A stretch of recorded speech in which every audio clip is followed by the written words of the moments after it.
Una de las propiedades más vigiladas de México durante el sexenio de Luis Echeverría Álvarez no estaba en Los Pinos, estaba en Morelos, rodeada de jacarandas, con piscina y una cocina de cantera que cualquier revista de arquitectura hubiera fotografiado con gusto. Esa hacienda, conocida internamente en los archivos de la Dirección Federal de Seguridad como el Rancho del Sur, fue durante varios años de la Guerra Sucia uno de los sitios donde los detenidos de Tlatelolco y sus sucesores, estudiantes maestros, sindicalistas, guerrilleros reales e inventados, desaparecían por semanas enteras antes de reaparecer en cárceles, en hospitales psiquiátricos o directamente en fosas clandestinas a pocos kilómetros del centro histórico de Cuernavaca. Pero eso no fue todo, lo que durante décadas se supo solo en susurros, entre exagentes de la EFS que se fueron a la tumba sin hablar, entre familias que presentaron denuncias que nadie procesó, entre investigadores que publicaron libros que nadie reseñó en los grandes periódicos, se convirtió en algo todavía más perturbador, cuando el predio cambió de manos, pasó por 2 o 3 fachadas corporativas en los años 90 y terminó, en algún momento después del año 2000, transformado en un hotel boutique de lujo, alberca spa, habitaciones con nombres de flores, wifi y desayuno incluido, reseñas con 4 estrellas en portales de viajes. Y después, en un operativo que los documentos oficiales describen con una frialdad que hiela, los peritos y los investigadores que ingresaron al inmueble encontraron algo que nadie esperaba encontrar. Dentro de los muros originales de una habitación en la planta baja, ocultos detrás de una capa de aplanado que databa aproximadamente de finales de los años 70, había documentos, listas, nombres escritos a mano, números que, cuando los especialistas forenses comenzaron a cruzarlos con los archivos disponibles del Registro Nacional de Detenidos y con las bases de datos de organismos de derechos humanos, empezaron a coincidir con personas que oficialmente nunca existieron, desaparecidos cuya suerte no aparece en ningún expediente, gente que entró y no salió. Si llegaste hasta aquí es porque sabes que este país tiene una deuda enorme con su propia historia y que esa deuda no se paga con monumentos ni con efemérides, se paga con nombres. Si este canal te parece de los pocos que todavía se animan a decir estas cosas en voz alta, suscríbete, porque esto que viene es de lo más pesado que hemos contado. En este video te voy a contar 4 cosas que van a cambiar la forma en que ves la hacienda de Echeverría, la guerra sucia y la manera en que México enterró su pasado debajo de losetas de Talavera y menús de brunch. Primero, ¿qué fue realmente ese lugar y quiénes lo operaban? Segundo, cómo ese predio sobrevivió 4 décadas de impunidad y terminó siendo un negocio turístico. Tercero, ¿qué encontraron dentro de los muros? Y cuarto, el dato que nadie quiere ver, que esto no fue una excepción. Fue el sistema. Para entender qué era el Rancho del Sur, tenés que entender primero qué fue Luis Echeverría Álvarez, y eso requiere que te olvides por un momento de la imagen que quedó en los libros de texto. Echeverría gobernó México entre 1970 y 1976. Llegó al poder con una reputación construida sobre el cemento de Tlatelolco. Él era el secretario de Gobernación el 2 de octubre de 1968, cuando el ejército y el cuerpo de granaderos abrieron fuego sobre estudiantes concentrados en la Plaza de las Tres Culturas. Durante años se discutió cuánto sabía, cuánto ordenó, cuánto dejó que pasara. Los documentos desclasificados del gobierno de Estados Unidos, filtrados en distintos momentos entre finales de los 90 y la primera década del siglo XXI, lo nombran de manera directa como uno de los funcionarios con conocimiento operativo de lo que iba a ocurrir esa noche. Ganó las elecciones de 1970 en el único modo en que entonces se ganaban elecciones en México, siendo candidato del PRI, y una vez en Los Pinos, en lugar de abrir el sistema que era la promesa, siempre la promesa, lo que hizo fue profundizar la guerra. La llamaban guerra sucia porque no tenía frente visible, no tenía declaratoria formal, no tenía prisioneros de guerra con derechos reconocidos. Era una operación del Estado mexicano contra sus propios ciudadanos, ejecutada principalmente a través de 2 estructuras, el Ejército y la Dirección Federal de Seguridad. La DFS fue, en sus peores años, una de las organizaciones más temidas de América Latina. Creada en 1947, dependiente directamente del Poder Ejecutivo, operaba con una autonomía que ningún órgano de control real supervisaba. Sus agentes no usaban uniformes reconocibles. Sus instalaciones no aparecían en mapas oficiales. sus detenidos no pasaban por el sistema judicial y sus casas de seguridad, una red de propiedades distribuidas en varios estados del país, eran en la práctica centros de detención clandestina donde se aplicaban técnicas de interrogatorio que los documentos de la época describen con eufemismos, pero que los sobrevivientes que llegaron a dar testimonio nombraron con precisión clínica: privación del sueño, golpes sistemáticos, submarino, corriente eléctrica, amenazas contra familiares. La hacienda en Morelos no era la única, pero era especial. Tenía características que la hacían útil de maneras que no todos los inmuebles urbanos podían ofrecer. Estaba lo suficientemente lejos del centro de Cuernavaca como para que los ruidos no llamaran la atención de vecinos incómodos. Tenía construcción de muros gruesos, herencia de su origen colonial que atenuaban el sonido de manera natural. Disponía de varias habitaciones en planta baja y un sótano que, según los planos que circularon entre investigadores en los años 90, había sido modificado en algún momento de la década del 60 para instalar una ventilación mecánica básica. Quien ordenó esa remodelación no aparece en ningún registro de obra municipal, lo cual es en sí mismo un dato que habla. Los primeros testimonios sobre el uso de ese inmueble como casa de seguridad de la DFS llegaron de manera indirecta.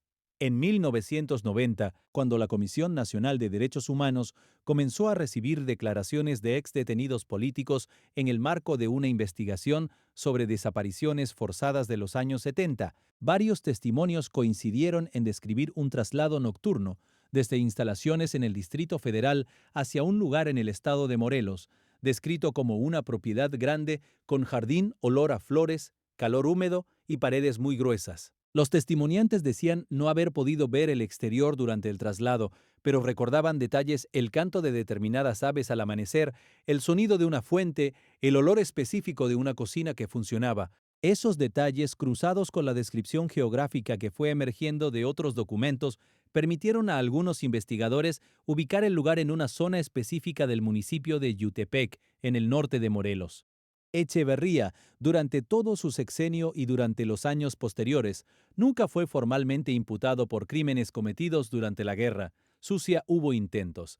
En 2004, el fiscal especial para movimientos sociales y políticos del pasado, Ignacio Carrillo Prieto, presentó cargos formales contra él por genocidio, relacionados con los eventos de Tlatelolco y del Jueves de Corpus de 1971. La causa avanzó, retrocedió, fue sobreseída, impugnada, revisada. Echeverría vivió hasta los 100 años, murió en julio de 2022 en su domicilio, sin haber pisado una cárcel. La hacienda de Morelos, para ese entonces, llevaba años sirviendo desayunos de huevo con epazote y mezcal artesanal a turistas de fin de semana. Ahora, viene la primera cosa que prometí contarte, y necesito que prestes atención a cómo sucedió esto, porque el mecanismo importa tanto como el resultado. Cuando terminó el sexenio de Echeverría en 1976, las propiedades vinculadas a operaciones de la DFS no fueron transferidas a ningún organismo de transparencia ni sometidas a ningún proceso de auditoría, simplemente siguieron existiendo bajo el mismo esquema opaco que las había creado. Algunas pasaron a control directo del nuevo gobierno de José López Portillo. Otras quedaron en un limbo administrativo que en la práctica significaba que las seguían administrando los mismos operadores que las habían usado, y otras, un número que nadie ha podido documentar con precisión, comenzaron a cambiar de manos a través de testaferros.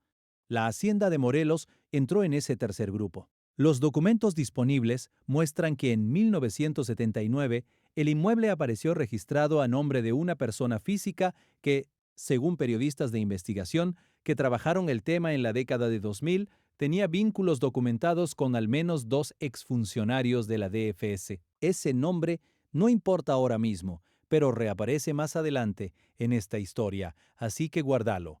A lo largo de los años 80, el predio cambió de propietario al menos 2 veces más. Cada transacción fue formal, notariada, con impuestos pagados. El dinero que circuló en esas operaciones era lo suficientemente modesto como para no activar ninguna alarma en las autoridades fiscales.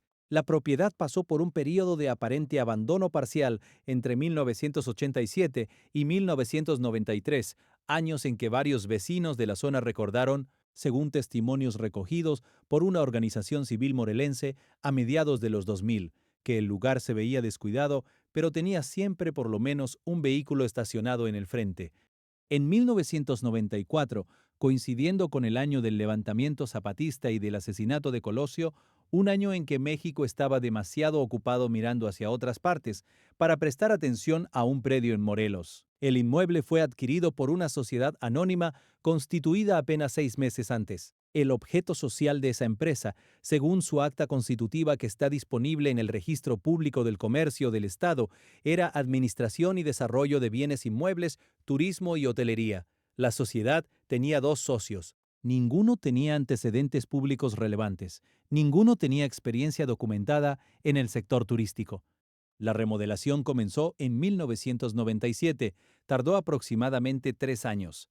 Cuando terminó, el inmueble tenía 10 habitaciones, una piscina renovada, un jardín ampliado y una zona de spa construida sobre lo que, según los planos originales del edificio, había sido una habitación de planta baja con características de aislamiento sonoro inusuales para una hacienda de época. Esa habitación desapareció de los planos de remodelación.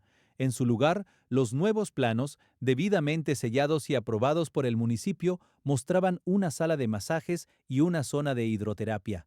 El hotel abrió al público en algún momento del año 2001. Tuvo buenas reseñas desde el principio. La decoración era auténtica. Los muros coloniales le daban ese tipo de atmósfera que los turistas de Ciudad de México buscan cuando quieren desconectarse sin irse demasiado lejos. El nombre que eligieron no hacía ninguna referencia a la historia del lugar. Era el nombre de una flor. Atento a esto, porque lo que viene es lo que hace que esta historia deje de ser una historia de bienes raíces y se convierta en algo completamente diferente.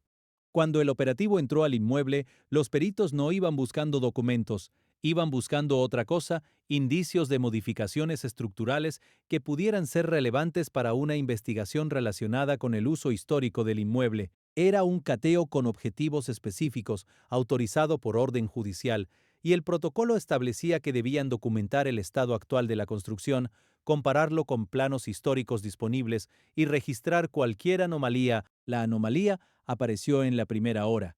En la habitación que los planos de 1997 identificaban como sala de masajes número 2, uno de los peritos notó algo que no debería estar ahí, una diferencia de densidad en el aplanado de una de las paredes interiores. El aplanado nuevo, el que formaba parte de la remodelación del 97, era liso, uniforme, del tipo que se aplica sobre una superficie previamente tratada. Pero en una franja de aproximadamente 40 centímetros de ancho, a una altura de entre 80 centímetros y 1,40 m del piso, la superficie presentaba una irregularidad mínima, casi imperceptible a simple vista, que el perito detectó con iluminación rasante. Lo que había debajo del aplanado nuevo era otro aplanado, más viejo, y detrás del aplanado viejo, dentro del espesor del muro de adobe original, había un espacio hueco de unos 12 centímetros de profundidad. Y dentro de ese espacio, envueltos en varias capas de tela encerada que los había protegido durante décadas de la humedad del muro, había documentos. Para un segundo, pensá en lo que eso significa en términos prácticos. Alguien, en algún momento de fines de los 70 o principios de los 80, la datación forense de los materiales de protección apunta a ese periodo, tomó documentos que no quería destruir pero tampoco quería que estuvieran accesibles, y los escondió dentro de un muro. No en una caja fuerte, no en un archivo con llave, dentro de un muro. Eso no es el comportamiento de alguien que está archivando. Eso es el comportamiento de alguien que está preservando algo que sabe que en algún momento va a importar, pero que en ese momento no puede tener encima. Los documentos eran 3 tipos de materiales. El primero era una serie de listas mecanografiadas, con nombres, en muchos casos acompañados de fechas y de siglas internas que los especialistas interpretaron como códigos de unidades o de operativos. El segundo era un conjunto de fichas individuales del tipo que la DFS usaba para sus registros de detenidos, pero que a diferencia de las que habían aparecido en archivos desclasificados anteriores, no tenían ningún sello de ingreso formal al sistema. Eso significaba, en términos operativos, que las personas registradas en esas fichas nunca habían existido oficialmente como detenidas. El tercer tipo era algo todavía más difícil de encuadrar. Eran páginas de un registro de actividades internas escrito a mano con una letra que los peritos grafólogos describieron como formada, probablemente masculina, con instrucción media alta, que detallaba con fechas y horarios movimientos de personas dentro del inmueble entre 1974 y 1978. Los investigadores que trabajaron con ese material en las semanas siguientes al cateo identificaron en las listas mecanografiadas al menos 117 nombres que podían ser cruzados con bases de datos de desapariciones forzadas del periodo. De esos 117, 73 ya estaban en algún registro de organizaciones de derechos humanos como personas desaparecidas. Los otros 44 no aparecían en ninguna lista conocida. Eran, literalmente, nuevos desaparecidos, personas cuya familia, si es que quedaba familia viva, nunca había recibido ninguna notificación oficial de nada, porque el Estado nunca reconoció haberlas tenido. Eran fantasmas que el sistema había generado y luego olvidado en un muro. Lee eso otra vez. 44 personas que no existían en ningún registro de desaparecidos. 44 familias, si todavía existen esas familias, que nunca recibieron una respuesta porque nunca hubo una pregunta oficial. El Estado no los detuvo oficialmente, así que el Estado no los desapareció oficialmente. Así que el Estado no tiene nada que responder. Ese es el mecanismo. Así funciona la impunidad cuando está bien diseñada. Pero esto todavía no era lo más pesado. Y antes de llegar a lo que viene, necesito que entiendas el contexto completo de cómo se preservaron y se destruyeron los archivos de la DFS, porque sin ese contexto lo que sigue no tiene el peso que merece. Cuando la DFS fue formalmente disuelta en 1985, después de que su entonces director, Miguel Nazar Haro, uno de los nombres más oscuros de la historia reciente de México, se vio implicado en escándalos que ya no podían contenerse, los archivos de la institución pasaron a un estado de custodia que nadie supervisó de manera efectiva. Una parte fue transferida al Centro de Investigación y Seguridad Nacional, el CISEN, que heredó las funciones de inteligencia. Otra parte, según múltiples fuentes periodísticas y académicas, fue destruida, y una tercera parte, nadie sabe con certeza cuánta simplemente desapareció. No fue destruida formalmente, no fue transferida, desapareció.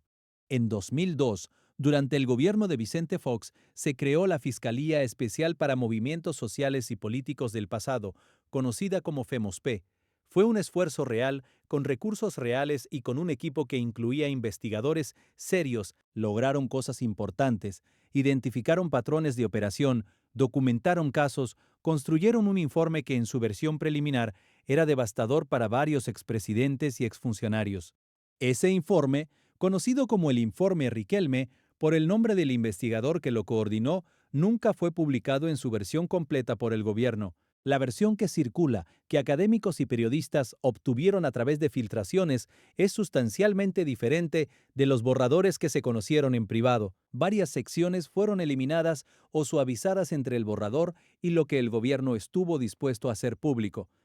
La FEMOSPEP fue cerrada en 2006, con la mayor parte de sus investigaciones sin conclusión formal. Sus archivos fueron transferidos, en teoría, al Archivo General de la Nación, pero la accesibilidad real de esos materiales para investigadores independientes ha sido, según quienes han intentado trabajar con ellos, desigual en el mejor de los casos y obstruccionista en el peor. Lo que se encontró en los muros de la Hacienda de Morelos era en ese sentido algo distinto a todo lo anterior. No era un archivo que alguien hubiera decidido preservar o destruir según conveniencia política. Era un archivo que alguien había escondido porque quería que existiera, pero que no podía estar en ningún lugar visible. Eso cambia la naturaleza del material de una manera que los especialistas en archivos traumáticos, ese es el nombre académico que recibe esta categoría de documentos, los que fueron ocultados deliberadamente por sus propios creadores, encuentran significativa.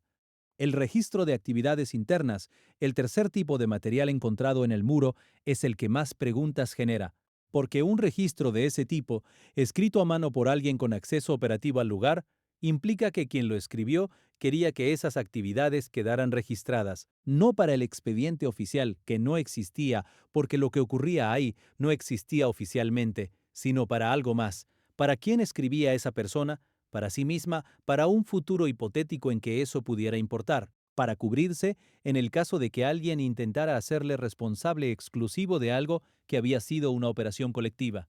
No hay respuesta definitiva para esas preguntas, pero el hecho de que alguien, en plena operación de una casa de tortura clandestina, haya decidido documentar lo que ocurría y esconder esa documentación dentro de un muro, es una de esas grietas por donde se cuela algo que se parece a la conciencia, o a la precaución, o a ambas cosas al mismo tiempo. Y ahora llegamos a lo más pesado de todo, lo que hace que esta historia no sea solo la historia de un inmueble en Morelos, lo que hace que sea la historia de México. El Hotel Boutique, que operó durante años en esa hacienda, no era una anomalía, era en escala reducida y con decoración de buen gusto el modelo completo de cómo este país procesó su pasado, o más exactamente, de cómo no lo procesó. Pensá en el mecanismo. Una propiedad usada para cometer crímenes de Estado pasa por varias manos a través de operaciones formalmente correctas. Las personas que la administraron en sus años oscuros nunca fueron procesadas, así que no existe ninguna sentencia que vincule el inmueble a ningún delito. Sin condena, sin vinculación formal, la propiedad no puede ser confiscada ni sometida a ningún proceso especial. Puede ser vendida, remodelada, rebautizada y abierta al público como negocio lícito. Los muros quedan, la historia no. Esto no pasó solo en Morelos. Hay documentación periodística e histórica sobre al menos una docena de inmuebles en distintos estados de México, Ciudad de México, Guerrero, Oaxaca, Sinaloa, Jalisco, que tuvieron usos similares durante la Guerra Sucia y que posteriormente fueron absorbidos por el mercado inmobiliario sin ningún proceso de reconocimiento oficial de lo que habían sido. Algunos siguen siendo propiedades privadas de uso residencial. Algunos son oficinas, al menos dos son establecimientos de alimentos y bebidas que funcionan con buenas reseñas en portales de Internet. No es una metáfora, es literal. Estamos comiendo enchiladas sobre el piso donde desaparecieron personas, el debate que existe en otros países que atravesaron procesos de violencia estatal, Alemania, Argentina, Chile, Sudáfrica, sobre qué hacer con los sitios de memoria, cómo preservarlos, cómo marcarlos, cómo honrar a las víctimas sin convertir el horror en atracción turística. Ese debate en México nunca tuvo la escala ni la institucionalidad que hubiera necesitado para producir resultados comparables. Hay esfuerzos, hay organizaciones civiles que trabajan el tema con rigor y con compromiso real. Hay académicos que llevan décadas construyendo un registro histórico que el Estado nunca quiso construir. Pero a nivel de política pública, de decisión de Estado, de voluntad política sostenida para nombrar lo que pasó y responder por ello, México sigue debiendo. Echeverría murió en 2022 sin haber pasado un solo día en prisión. Miguel Nazar Haro, el director de la DFS en los peores años de la guerra, sucia, murió en 2012 en condiciones similares. Luis de la Barreda Moreno, otro nombre asociado a la DFS, murió en 2020. El general Francisco Quirós Hermosillo, señalado en múltiples investigaciones por sus participaciones durante ese periodo, murió en 2004. La lista de personas que tuvieron responsabilidad operativa o de mando en las estructuras que usaron lugares como esa hacienda y que murieron sin enfrentar ningún proceso judicial efectivo es larga. No es una lista de hombres que escaparon al sistema, es una lista de hombres a quienes el sistema protegió hasta el final, porque el sistema era de ellos. Los 44 nombres nuevos que aparecieron en las listas del muro son el símbolo más concreto de eso. No son una metáfora, son personas. Tenían edades, tenían familias, tenían nombres que alguien les puso cuando nacieron. En algún momento de los años 70 entraron a esa hacienda en Morelos y no volvieron a salir, y el Estado mexicano nunca reconoció que eso hubiera ocurrido. Sus familias, las que todavía existen, las que no se disolvieron en el tiempo y en el dolor, no saben todavía si sus muertos están en esas listas. La notificación de los familiares, el proceso de identificación, la eventual comunicación con quienes puedan reclamar esos nombres es un proceso largo y doloroso que acaba de empezar. Pero al menos ahora existe. Antes de que esos documentos salieran del muro, esas 44 personas no existían en ningún sentido oficial.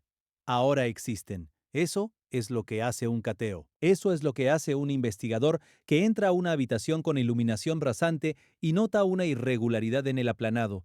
Eso es lo que hace alguien que décadas antes decidió esconder esos papeles dentro de un muro en lugar de quemarlos. La historia de México tiene muchas capas, literalmente. Lo que pasó con esa hacienda no fue un accidente ni una excepción sin contexto. Fue el resultado lógico de un proceso que empezó en 1968 y que nunca tuvo un corte real. El 2 de octubre de 1968, el Estado mexicano disparó contra sus ciudadanos en Tlatelolco. En los años siguientes, perfeccionó los métodos para hacerlo de manera menos visible. Construyó una infraestructura de desaparición, casas, agentes, protocolos, redes de silencio, que funcionó durante más de una década. Cuando esa infraestructura se volvió demasiado incómoda, no la desmanteló con transparencia. La disolvió en el mercado, en los archivos incompletos, en los expedientes que se pierden, en las propiedades que se venden, y después construyó encima. Hay una pregunta que este caso obliga a hacerse, y es una pregunta que incomoda porque no tiene respuesta fácil. ¿Quién sabía? No los operadores directos, cuya responsabilidad es más obvia, sino los que vivían alrededor, los vecinos de Jiutepec, que veían los vehículos llegar de noche, los empleados que trabajaban en la hacienda antes de que fuera hotel, que preparaban comida y limpiaban cuartos y probablemente escuchaban cosas, los funcionarios municipales que aprobaron los planos de remodelación en los 90 sin preguntar demasiado, los empresarios que invirtieron en el proyecto turístico, los turistas que se hospedaron ahí y dejaron reseñas de 4 estrellas. No estoy diciendo que todos esos actores tuvieran responsabilidad penal. Estoy diciendo que la impunidad no se sostiene sola, necesita un ecosistema de indiferencia, de conveniencia, de no preguntar demasiado, de preferir una historia limpia a una verdad complicada. Ese ecosistema es el que permite que una casa de tortura se convierta en un spa. Y ese ecosistema no desapareció cuando terminó la Guerra Sucia.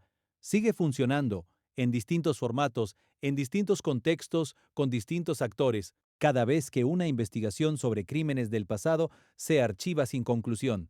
Cada vez que un expediente se pierde, cada vez que alguien con poder decide que el costo político de la verdad es demasiado alto, los 117 nombres identificados en las listas del muro, los 73 ya conocidos y los 44 nuevos son la evidencia más reciente de que el pasado de México no está enterrado. Está guardado en los muros, esperando que alguien llegue con la iluminación correcta. Eso no cambia el país por sí solo. Pero nombrar lo que pasó es el primer paso para que algún día alguien responda por ello. Y mientras más gente sepa esta historia, más difícil le resulta al sistema seguir haciendo como que no ocurrió. La semana que viene vamos a entrar en otro caso igual de pesado, la red de propiedades que el Cártel del Golfo construyó en los años 90 utilizando testaferros con credenciales políticas activas y como parte de esa red sigue operando hoy bajo distintos nombres. Si no te querés perder eso, ya sabes, suscríbete, activa la campanita y si conoces a alguien que crea que estas historias merecen ser contadas, pasale el video. Y antes de que te vayas, quiero dejarte con esto: 44 nombres que no estaban en ninguna lista, 44 personas que para el Estado mexicano no existían, 44 familias que en algún lugar, si todavía existen, llevan décadas sin respuesta. ¿Cuántos más siguen dentro de los muros?